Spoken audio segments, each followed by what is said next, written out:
சித்தர் பூமியாய் சிவலயம் காட்டும் அண்ணாமலையே போற்றி. சிவ ஓம் நம சிவாய. பக்தர் நெஞ்சினை சிவமயமாக்கும் சிவபெருமானே போற்றி. ஹர ஓம் நம சிவாய.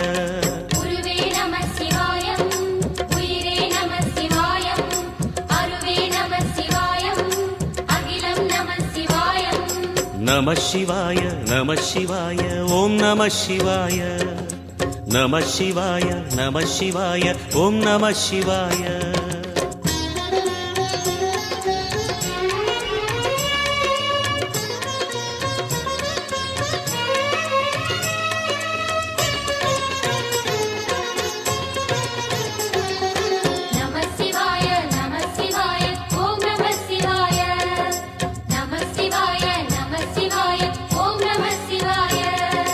அன்னை உமைக்கு இடமாய் உடலில்